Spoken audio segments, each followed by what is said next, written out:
जिसने जंग टाली समझो उसने जंग हारी। सपा सुप्रीमो अखिलेश यादव का ये शायराना अंदाज चुनाव आयोग की प्रेस कॉन्फ्रेंस के बाद सामने आया।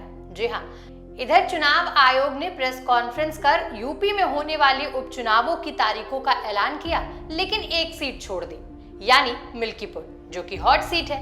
बस इसके बाद अखिलेश यादव का यह शायराना अंदाज हम सबके सामने आया। अखिलेश यादव को मौका मिला और उन्होंने बीजेपी पर तंज कसते हुए ये ट्वीट कर दिया। दरअसल मिल्कीपुर सीट जो अयोध्या में है, उस सीट पर उपचुनाव कराने की तारीखों का ऐलान नहीं हुआ, तो शासन, सत्ता और राजनीतिक गलियारों में हलचल मच गई। अब मिल्कीपुर उपचुनावों की हॉट सीट जो ठहरी, जिस पर सपा और बीजेपी दोनों की प्रतिष्ठा दांव पर है। सपा इस सीट पर अपने प्रत्याशी की घोषणा कर चुकी है, लेकिन बीजेपी ने अब तक इस पर कोई घोषणा नहीं की। अब चुनाव आयोग ने इस सीट पर चुनावों के ऐलान न करने के पीछे की वजह इस सीट पर याचिका लंबित होना बताया है।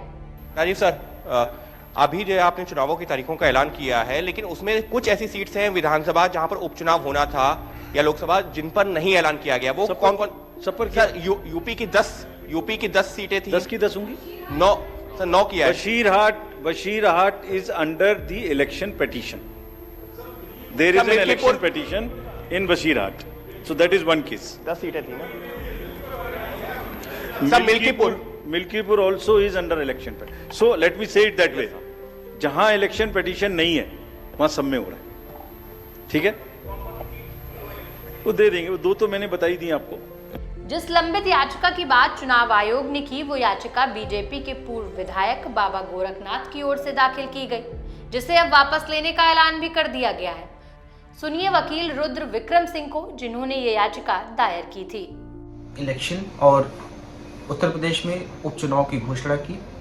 हालांकि मिल्कीपुर विधानसभा की घोषणा इस वजह से नहीं की गई क्योंकि वहाँ पे मेरे द्वारा एक याचिका फाइल की गई election petition Lucknow high court में। मेरे क्लाइंट गोरखनाथ जो वहाँ से विधायक भी रह चुके हैं, और इलेक्शन पिटीशन हमने गोरखनाथ के द्वारा फाइल की थी, जिसमें हमने ये मांग की थी कि जो अवधेश प्रसाद जी, जो अब सांसद बन चुके हैं, उनके द्वारा जो एफिडेविट फाइल किया गया था इलेक्शन कमीशन के पास, रिटर्निंग ऑफिसर के पास, वो बिल्कुल फॉर्ज है, फैब्रिकेटेड है। क्योंकि जो नोटरी उन्होंने कराई थी, ये मेरी याचिका है Gorakhnath versus Awadhesh Prasad Lucknow high court में। इसमें जो नोटरी कराई गई थी, जो राकेश कुमार श्रीवास्तव जो अधिवक्ता, ऐसा दिखाया गया कि इनसे नोटरी कराई गई थी, उन अधिवक्ता महोदय का जब हमने RTI लगाकर पता किया तो उन अधिवक्ता महोदय की नोटरी, ये देखिए यहाँ पे अगर आप पढ़ेंगे, उन अधिवक्ता महोदय की नोटरी एक्सपायर हो चुकी थी 2011 में, जबकि 2022 के जब चुनाव हुए थे उस इलेक्शन में इसी अधिवक्ता द्वारा नोटरी कराई गई थी।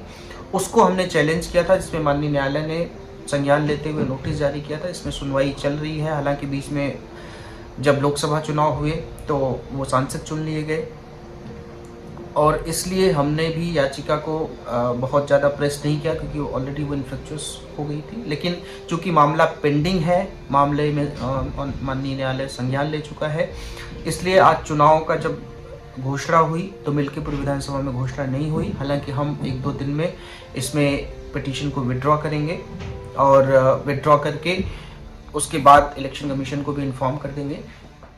बहरहाल अखिलेश ने सियासी ट्वीट कर बीजेपी को आड़े हाथों लिया है।